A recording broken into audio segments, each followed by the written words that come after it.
you?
Blessed always, blessed always, for the arms of God surround us. So let our joy be so triumphant that we rest in God and say amen.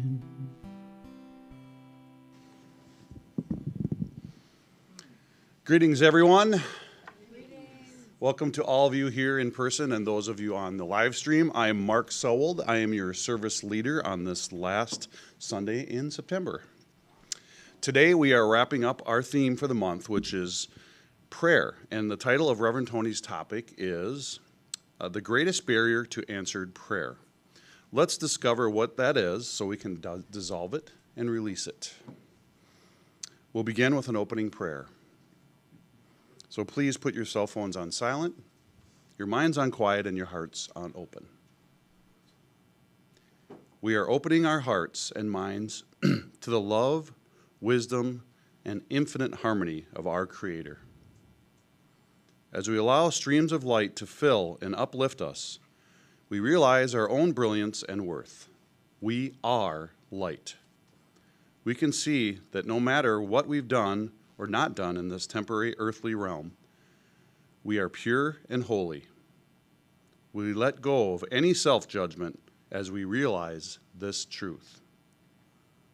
With deep gratitude, we accept our inherent innocence as well as our power for good. And so it is. Amen. Today we welcome back this Sunday's musician, Bill Mann. Bill, thanks for blessing us with your musical gifts today. It's always my pleasure. Thank you. All right, everyone, please stand if you are comfortable doing so. Let's join Bill as he leads us in our opening song, I Can See Clearly Now.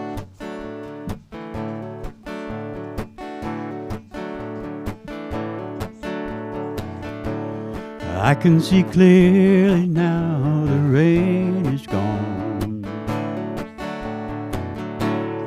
I can see all obstacles in my way. Gone are the clouds that made me blind. It's gonna be a bright, sunshiny day. It's gonna be a bright, sunshiny day. I think I can make it now, the pain is gone. All of the bad feelings have disappeared. Here is that rainbow I've been praying for. It's gonna be a bright, sunshiny day. Look all around, there's nothing but blue skies. Look straight ahead, nothing but blue skies.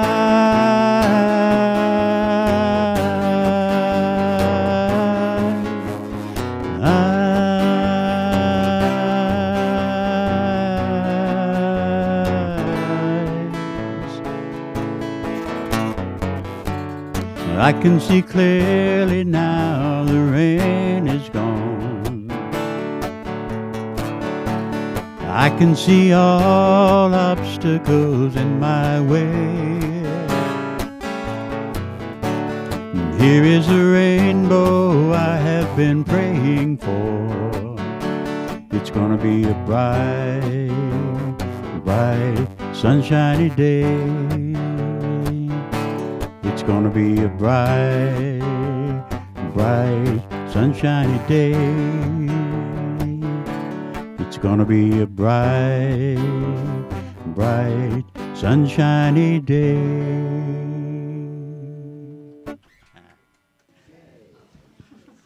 Peggy, I don't know if you did the slides, but for that skies, maybe have two slides with just just kind of, because we're all kind of like, whoa, that just keeps going and going. Johnny Nash was the original. Yeah. I just had a flashback of the 70s. I know, really. So it's hard to believe with the weather being almost 80 today, and actually through next weekend it's going to be 80s all week. But it's also actually the beginning of fall. Can you believe that? No, It is. I'm in denial. It's crazy.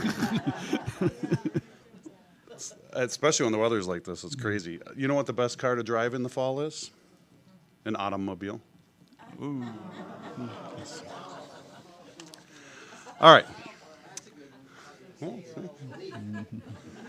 Before we go further, we'd like to welcome anyone who's with us for the first time, either here in the sanctuary or on our live stream, with this special blessing together. We offer you peace, love, and friendship. We bless you, and we're glad you're here. Now, Peggy will ring the Tibetan bells and read the daily word.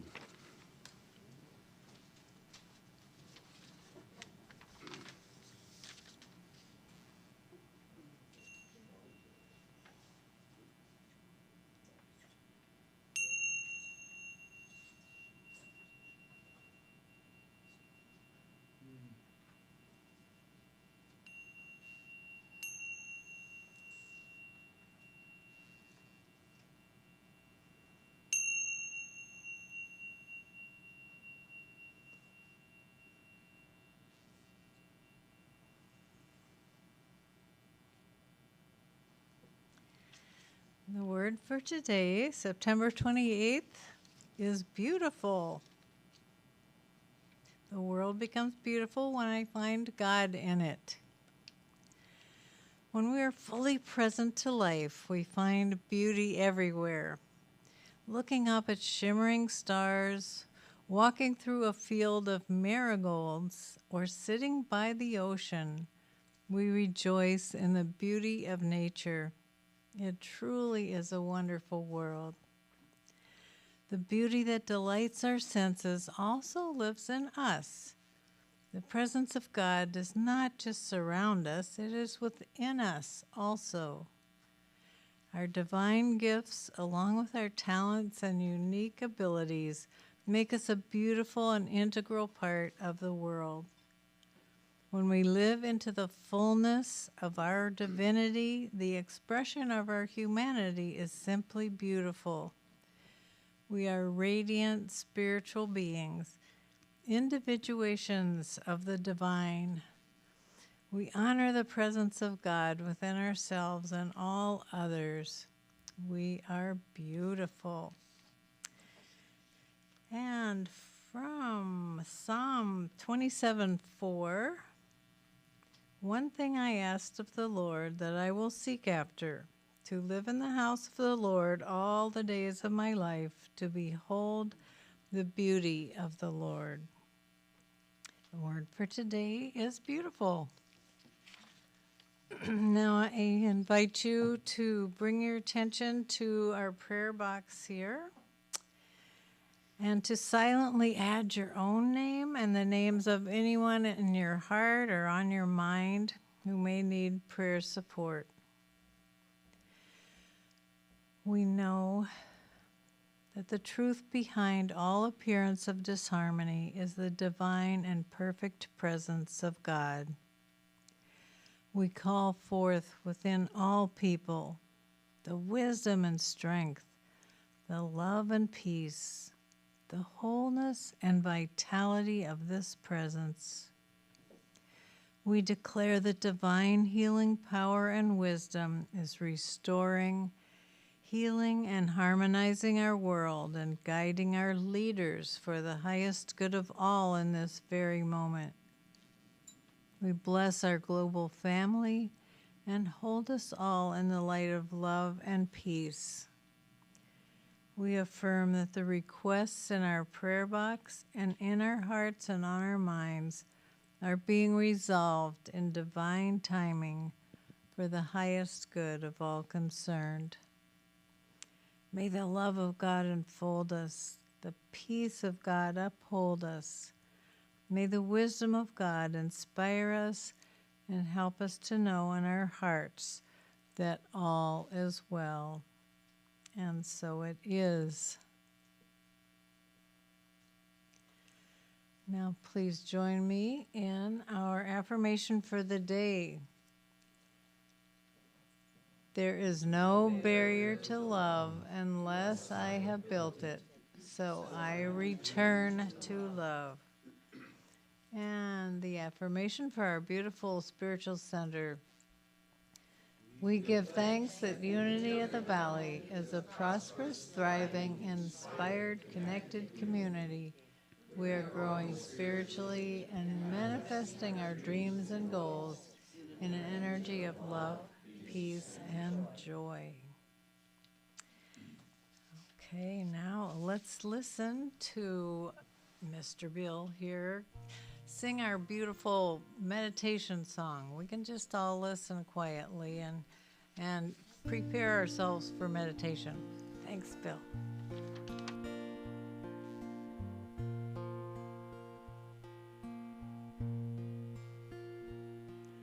Still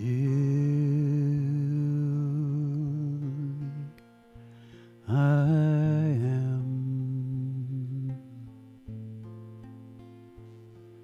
Still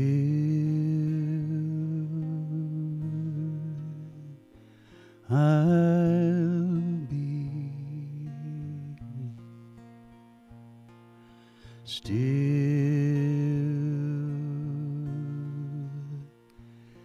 inside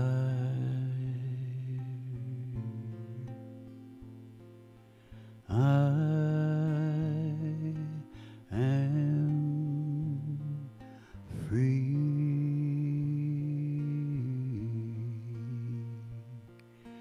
I let go. All I hold, sweet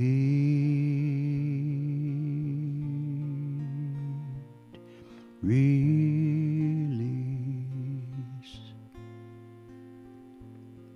until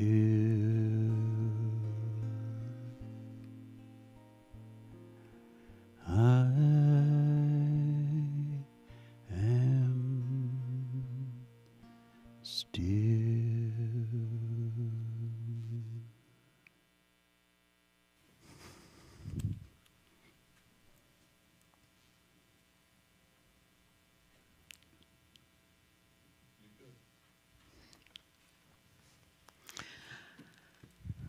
Let us now take this time to be still. Invite you to take that breath, the one that moves your thoughts from your head into your heart, the breath that stills. It stills the body, it stills the mind. Deep, deep breath. Let it go. And when we let that go, we let go of whatever it is that clutters, chatters, that distracts for a moment or two. We find peace, a stillness born of love, a stillness that is the presence and the power that we know as God. With each breath, we find our shoulders dropping down from around our ears, our muscles relaxing,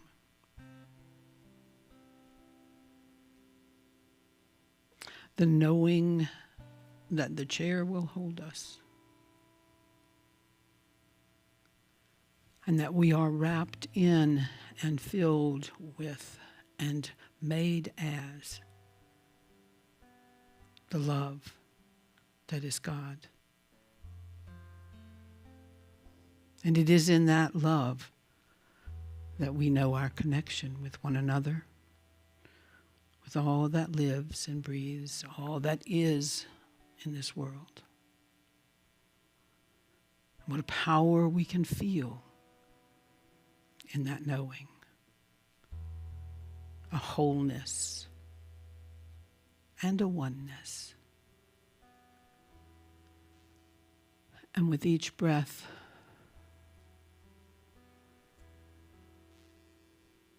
the gratitude, the appreciation, the love of life, life itself, in all its forms.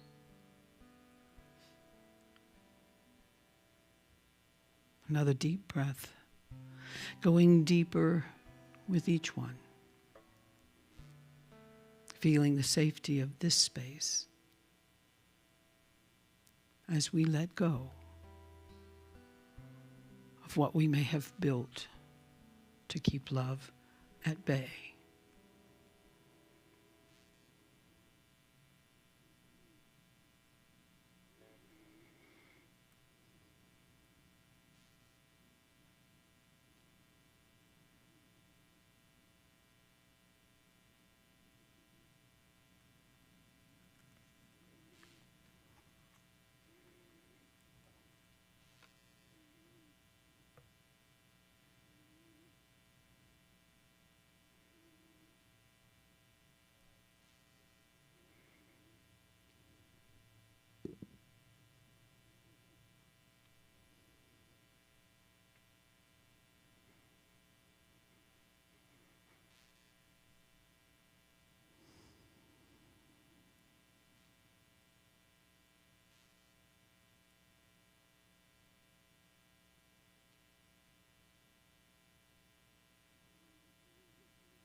And as we bring ourselves back into this moment, into this time, hear these words from Myrtle Fillmore.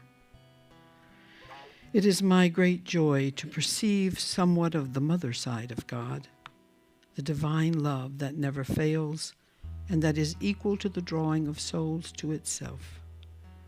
It is my prayer to be able to radiate the qualities of this divine love to all. And so it is.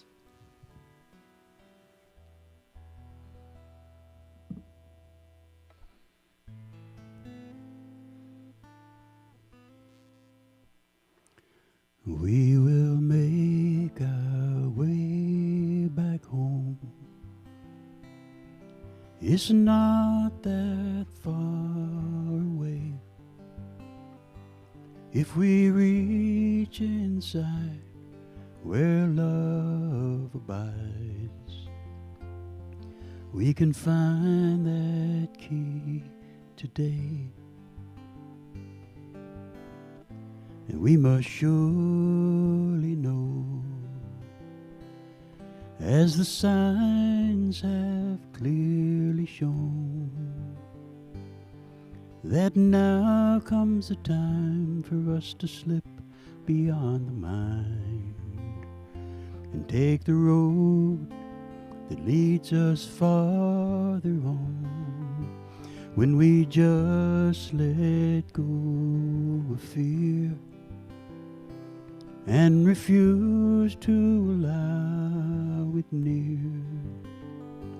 We can say our goodbyes, then turn and walk away and not look back, when we just let go of fear.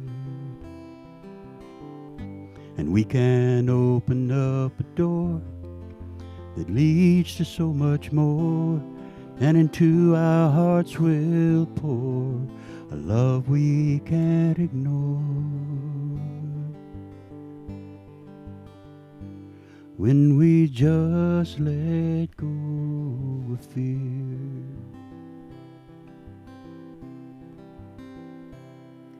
And love will show the way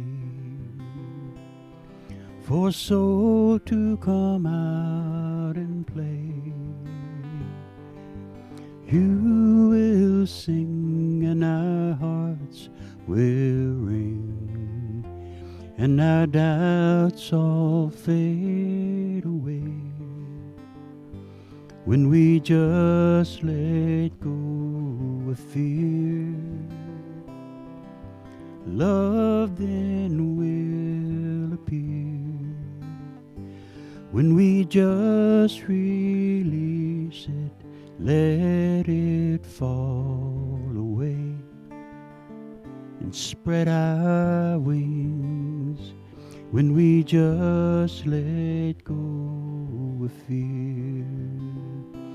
We will see our journey clear, when we just surrender all resistance, open up our heart, and just let go of fear,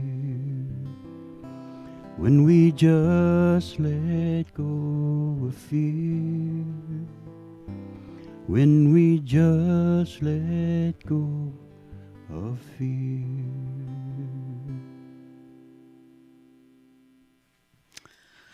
Once again, Mr. Bill, once again. Thank you very much. Once again, my friend. Good, right? Yeah. Just a quick update, 6 to 14. Oh, I'm sorry. I won't say another word. I didn't know. Okay. You know, so you got to keep up with the important things. And for those of you who don't know what I'm talking about, and I doubt there's anybody in this room who doesn't know what I'm talking about. Okay, so we'll leave it at that. We'll leave it at that. Good morning, everyone, and good morning those of you coming in off of live stream. We're glad you're here. We're glad you're here. It was the Vikings game, guys. There were a couple of people who didn't know. It's the Vikings score. So anyway, this is the last of our series from Jim Rosemergy's book, a little book about big questions about prayer. And I must admit that this is one that is difficult for me. Difficult's not. It's a challenge. This is the one that's been challenging for me. It has challenged me. There's even a better way to say that. It has challenged me. The process that Jim has been using is the old wine and the sword, and then the new wine and the new wineskin. So the question then is, what is the greatest barrier for answered prayer? And he begins by saying, well, when prayer was words, and we've talked about that. We know that prayer is beyond the words. But when prayer was just words, we would speak it and there really was no barrier unless you just didn't have the words. And that, for some of us, might have been an issue.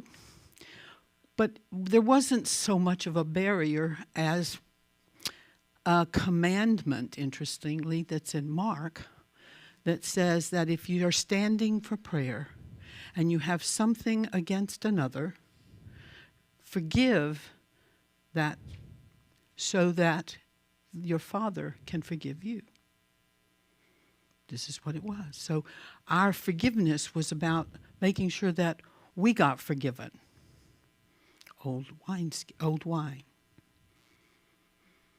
The sword, interestingly enough, he said, the sword, if it could, would have it would be a three-sided sword. I'm trying to visualize that, but I'm sure that you could see a picture of it somewhere. Seems to me there's some Tibetan swords that have that three-prong kind of thing. One, God doesn't forgive because God is love, and because God is love, there's nothing to forgive. And the only real forgiveness that we have to do is of ourselves. Okay. I get the first two because we've talked about that. In unity, we talk about that. That God is that absolute love, and in that there is nothing to forgive. And so for God to forgive us is unnecessary because there's nothing that we are held. Boy, it's easy to fall back right into that, isn't it? Especially when you're quoting from the Bible. But there is nothing that needs forgiving at that level. Interesting. And that the only forgiveness that I have to do is to forgive myself. And I said, for what? Now, clearly there are times and there are things that I have done in my life. I don't know about you, but there are things that I have done in my life that if I didn't instantly regret it, I regretted it later and knew that there was something that I needed to ask for forgiveness for being or doing. Okay? And that still holds as far as I'm concerned. I have to do that.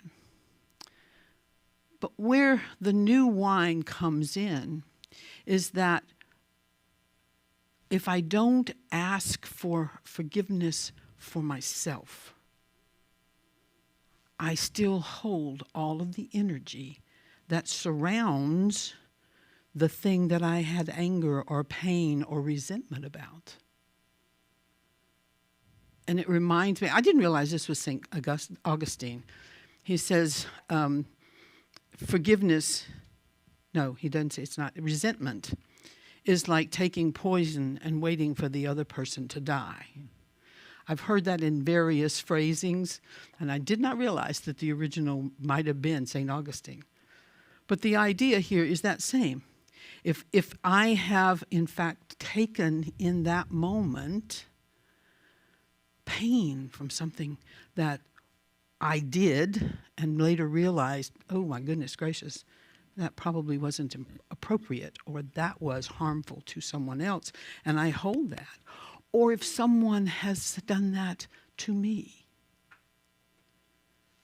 and I am angry and resentful, and I hold that in myself, that other person's probably having fun on the beach. I'm the one stewing. I'm the one in pain. Doesn't mean I don't have the right to be very angry. Doesn't mean that that person that I harmed or said something to out of alignment with love, that person also has the right to be angry or pained. That's okay. The new wine says you don't get stuck there. And it's about returning to the place of love. Forgiveness is about returning to love. Seeing love in all things.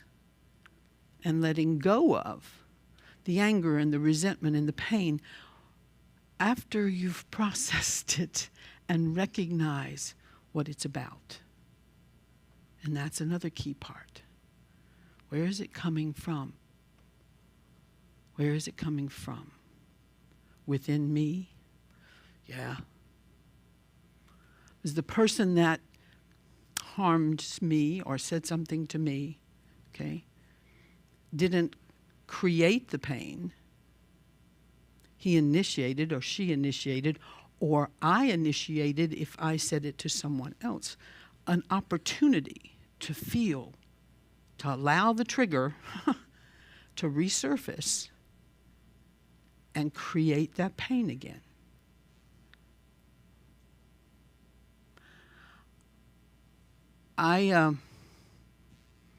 Like I said, this one's been a challenge, challenged me to really look at what's going on in my life. And where has that happened to me? And where have I caused it to happen? In terms of inflicting. Creating a situation. See, I went to that inflicting. Creating a situation or being in a situation where I can take pain or the person with me can take pain.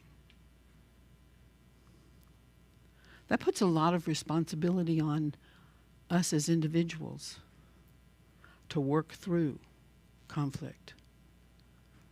And to find a way to turn to love for ourselves and for the other individual or individuals or situation, to turn to love and find a way to be in that love and not carry the baggage of the pain or the resentment or the anger to the next moment or the next moment. Some things I thought, as I was going through this, I thought, some things I can look at and think, I can let that go. I can apologize, forgive myself as well for not being fully in alignment as I should have been in that moment, or would like to have been in that moment. And say, yeah, what was the trigger for me that caused me not to do that, not to be in the moment? Okay, I can look at that. I learned that 50-odd years ago when I was going through a divorce with a 9-month-old. Okay? And sitting in counseling. Fascinatingly enough, it was with a Catholic priest. It always seems to, but that's where we went. We went to, and he was good. He was really good at what he did. But what he reminded me, he reminded both of us, that in any situation where there's conflict, each party has a part.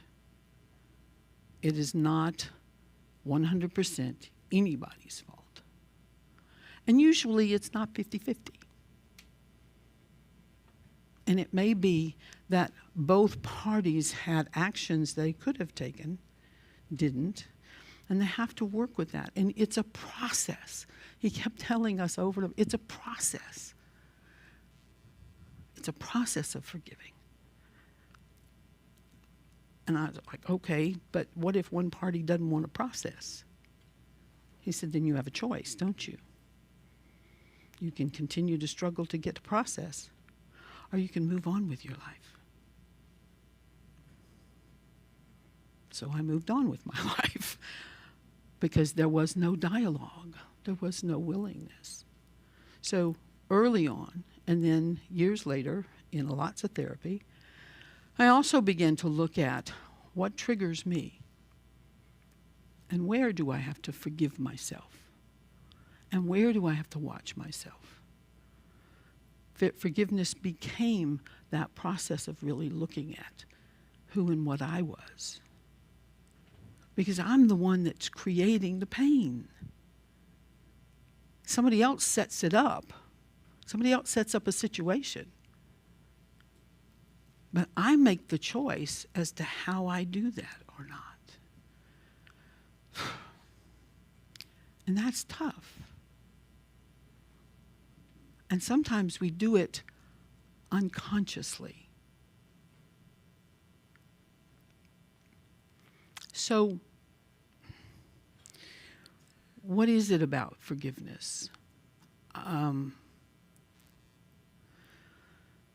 One, it is a process, and one, it does in fact say it's not about forgetting what happened. If I have done something to someone, they have every right not to forget it. They have every right not to forgive me. That is theirs to choose. I have every right to feel the pain. I don't have to forget what was done. But I do have to let go of the pain. I have to let go of the pain or the resentment or the anger or the fear and take action for myself.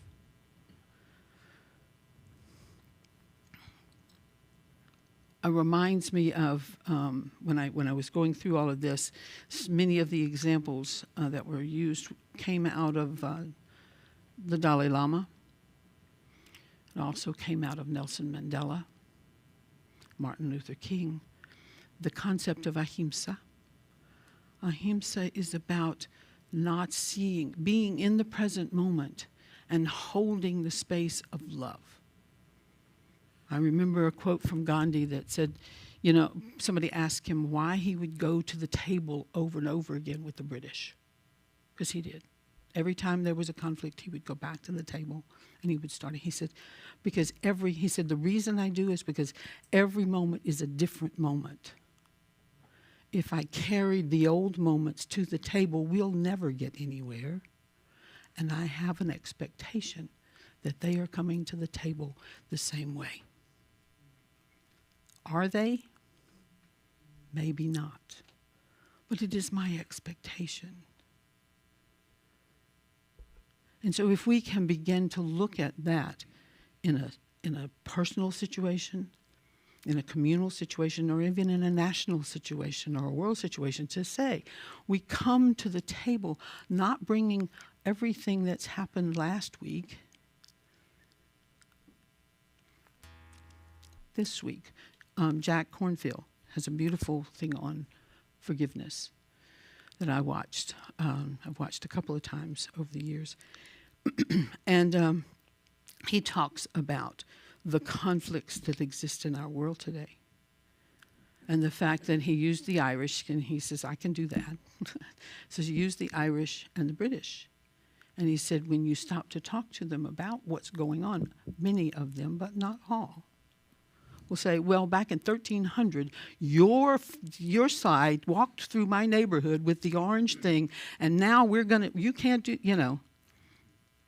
And he said, then the other side will say, yeah, but, in 1500, blah, blah, blah. That doesn't exist anymore. Those people don't exist anymore. And the people sitting at the table have a decision to make. we find ourselves in those situations today, here in our country. We can find them in our lives. We drag up what used to be. What triggered me was something that happened in my childhood. And I have discovered through stress, through therapy and working with my own prayer chaplain, not here, but the bigger chair that I carry with me all year long and all locations. Thank you, God, for sharing. When I'm under stress,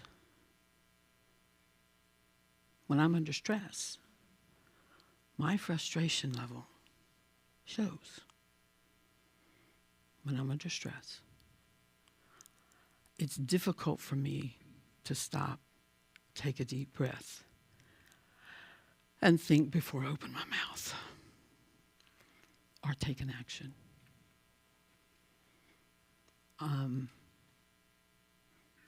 I like to think I work on that. I've tried to learn to apologize when I catch it, and I catch it more often than I used to, but it still happens because stress is that. So when I can work to forgive myself in that situation, as long as I take the next step to learn to pause and take a deep breath and then apologize if I didn't catch it. If I don't do that, I haven't really forgiven myself and I'm really stuck in another place.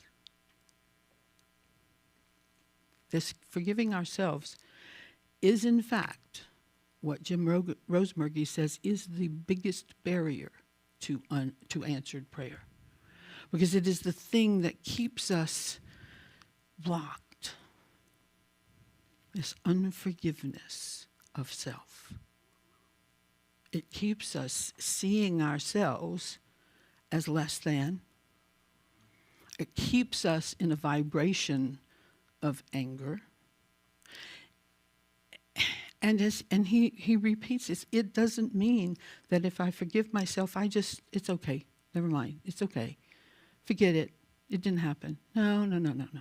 There's a difference between saying forgive yourself for holding that in and not seeing yourself as love. You don't have to forget that it happened, and you don't even have to reconcile.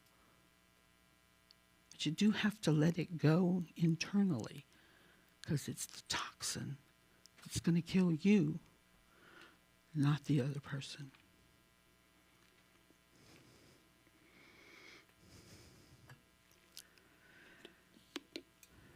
Excuse me, one moment.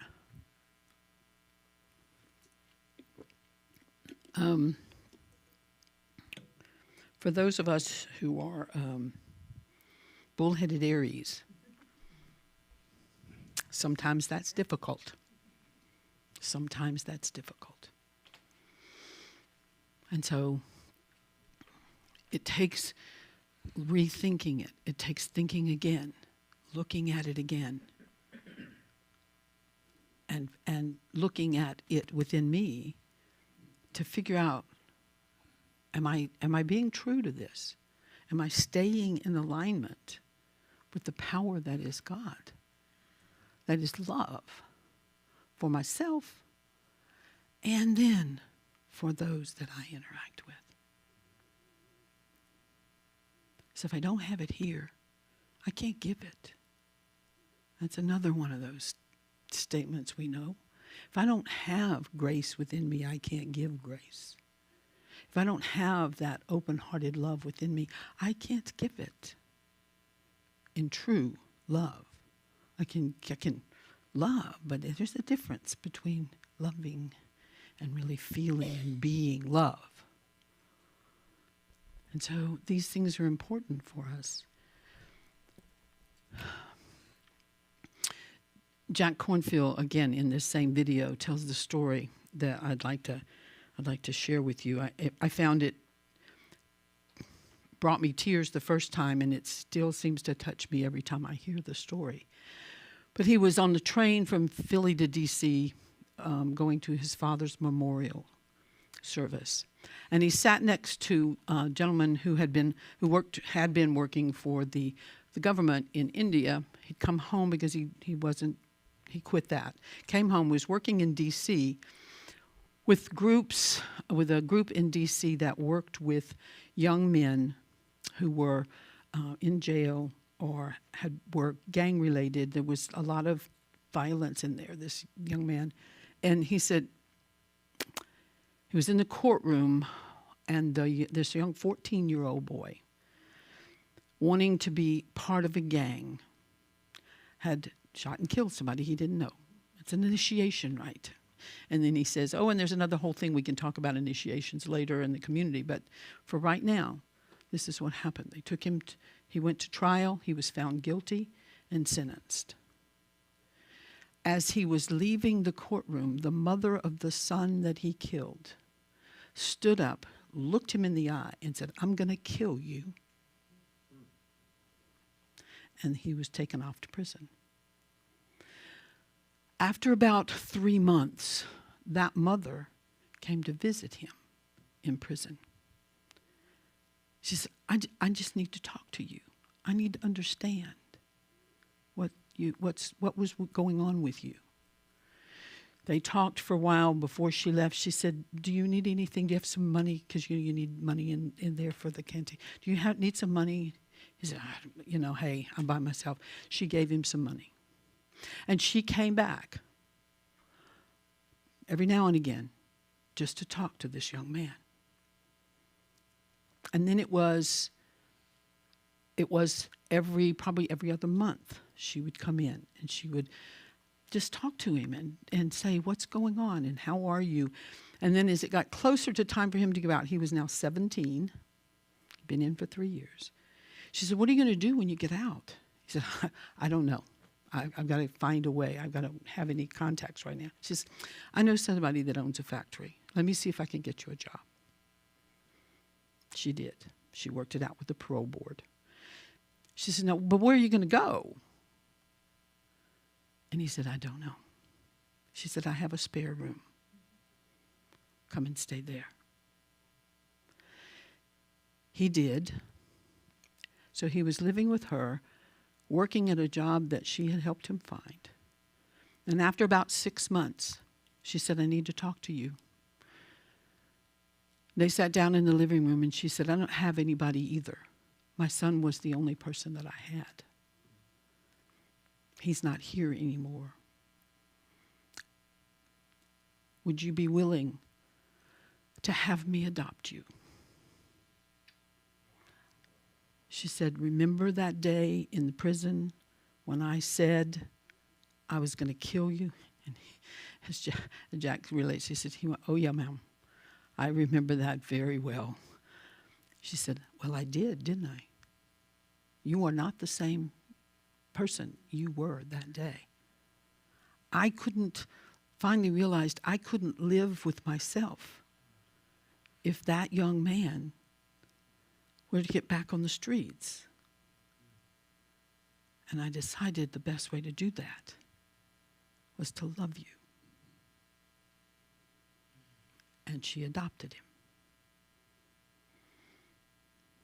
My folks, that's forgiveness. It was forgiveness of herself and of that young man. My sense is that she had to forgive herself first before she could really forgive that young man. But I don't know that because I haven't talked to her. But if I put myself in her shoes, that would be where I would be. I'd have to let go of all of that hatred and that anger and that resentment and see this young 14-year-old as a kid that was lost and just needed love in order to do what she did.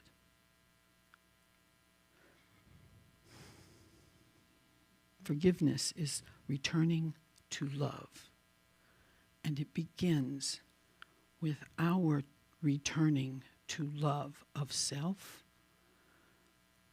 so that we can then be the love that God is. And when we can do that, we can live free. We can be, in fact, in a free space, not tied to all the stuff that happened last week, a year ago, 50 years ago, 70 years ago when I was a child. It's an amazing process. It may take time. It took this woman 3 years.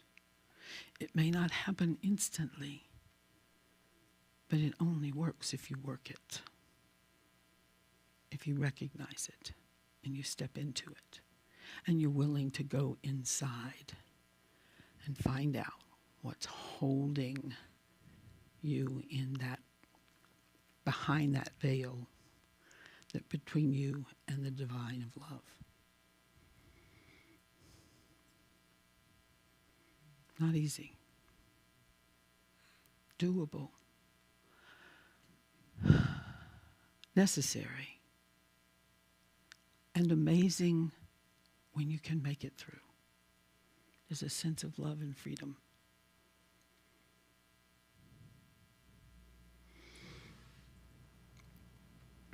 So I encourage us all to remember forgiveness is a return to love.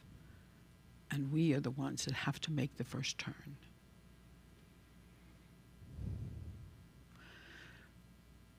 Before I finish, I would like to also ask you if you could join me in a moment of silence. One of our own, Herb Hoke, has died unexpectedly.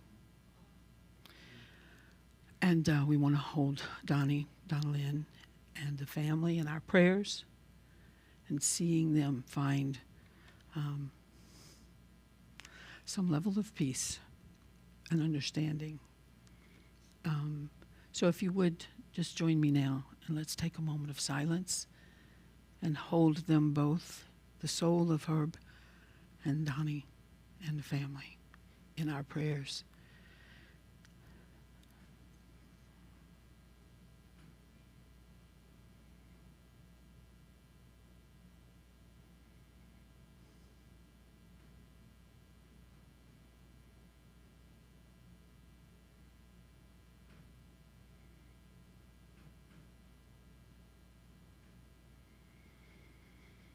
And we know that the light of God surrounds them. The love of God enfolds them. The power of God protects them, and the presence of God watches over them. Wherever they are, God is.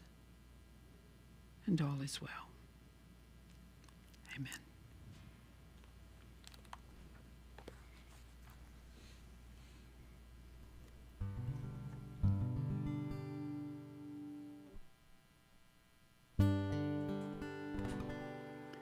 I can hear a sound. It's like the roar of a hurricane, and it's coming to stir my life. And not too long ago, I would have closed my ears and pretended it was nothing at all. But the voice of my heart, in a hushed but urgent tone, is saying, clearly the moment is now. You better start listening. Better start listening. Open your ears and you will hear the sound of the wind streaming through your heart. Open your eyes, recognize if the moment rushing towards you carries all you want to be. You better take that risk, 'cause this might be the one, the chance you've been looking for. You can choose to play it safe, or step out on the edge to who you really are and what you can become.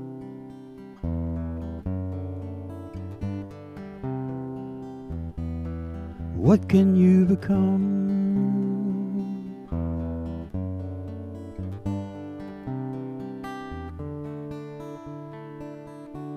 In the fire of this moment, it is all too clear to me.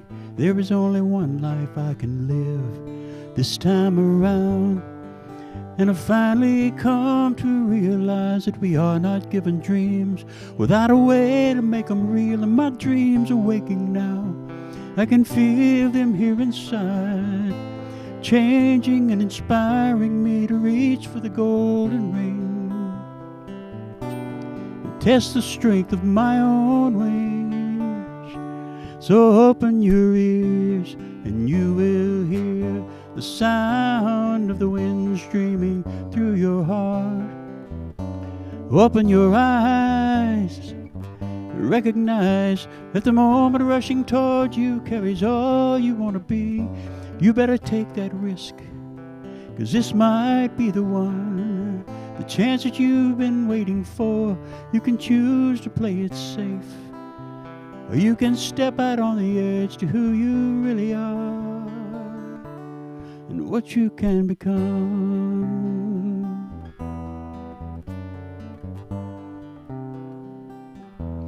And what can you become? Whatever you intend, whatever you believe, whatever you expect. It's what you choose to think, what you choose to feel, and what you will accept that makes you who you are, determines how you live, always leads you on to what you can become. So open your ears and you will hear the sound of the wind streaming through your heart. Open your eyes, recognize that the moment rushing toward you carries all you want to be. You better take that risk, 'cause this might be the one. It's the chance that you've been waiting for. You can choose to play it safe, or you can step out on the edge to who you really are and what you can become.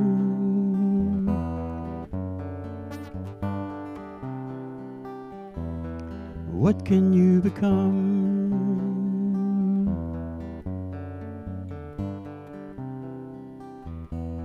What will you become?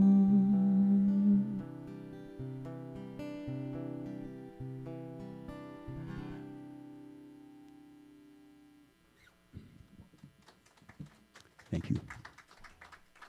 Bill, as always, for your wonderful music.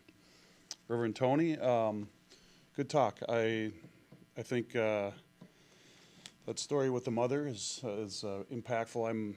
For better or for worse, I'm a fan of Dateline and 48 Hours and those shows, and I'm always amazed when you see that somebody is murdered like that or something, and then they say, "I forgive you," and I'm always like, how can you possibly do that? But forgiveness being returning to love, letting it go internally, and that, quote, resentment is like poisoning yourself and waiting for them. It just all kind of puts it together why you should forgive, otherwise it just eats at you instead. So thank you for that.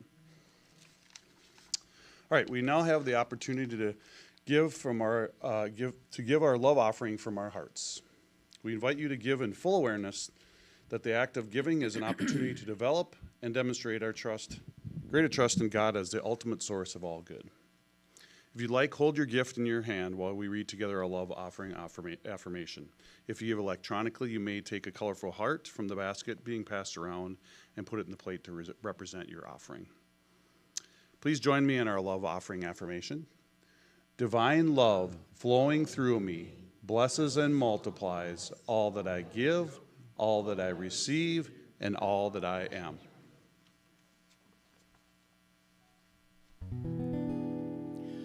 God is the source, each of us channels, guiding the good,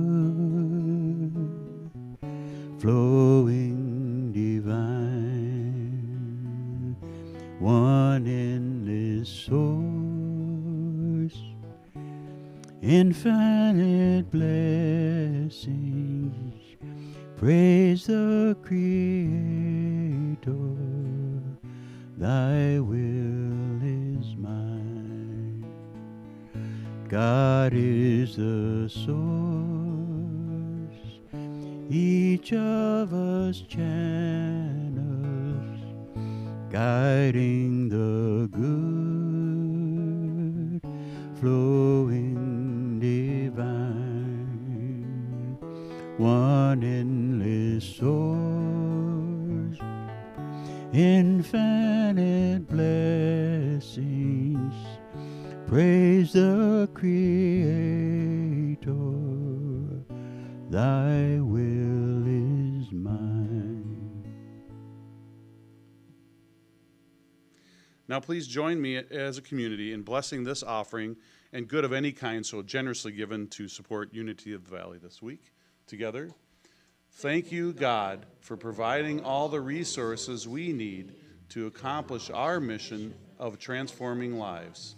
We dedicate these gifts to your service and to the blessing of our larger community through all we teach and do here at Unity of the Valley. Amen. Thank you, Bill. Now I'll briefly list the upcoming events in September that aren't irregular, and please see your bulletin, the weekly buzz, on our website for other details and other announcements. If you don't receive the buzz and would like to, there is a sign-up table over there, and you're welcome to take the inside of your bulletin home as well. Each Sunday and Wednesday from October 5th through November 19th, we will explore the trance of scarcity. Sometimes we feel that there's never enough time, money, or energy, or even love. The 7-week Sunday series and Wednesday evening class will invite us to awaken from that trance and reclaim the truth of sufficiency, flow, and abundance. We'll receive practical tools, spiritual insights, and embodied practices that free us from striving and open us to the grace that's always present. Sounds great. Cost for this 7-week class is $70. Please register online, and here is to experiencing an abundance of all good. I think you'll agree that animals contribute greatly to our lives. On Sunday, October 12th at 11:30, we're going to have an animal blessing in the parking lot, weather permitting. Bring an animal if you have one, just waiting to be blessed. If the logistics of doing so are problematic, bring a photo. If it can be an animal or pet that's here or it has already passed over the Rainbow Bridge. Either way, they will feel it. Let's give our animal friends the blessing they deserve.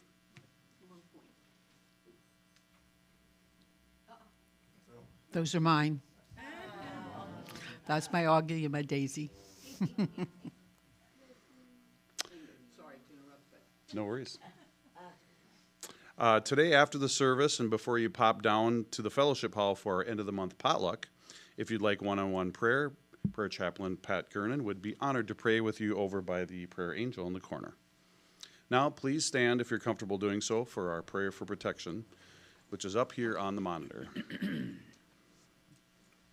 The light of God surrounds us. We are that light. The love of God enfolds us. We are that love. The power of God protects us. We are that power. The presence of God watches over us. We are that presence. Wherever we are, God is, and all is well. And let's repeat our affirmation for the day to further embed it into our consciousness, then remain standing, and we'll have Bill do our closing peace song. Together, there is no barrier to love unless I have built it. So I return to love.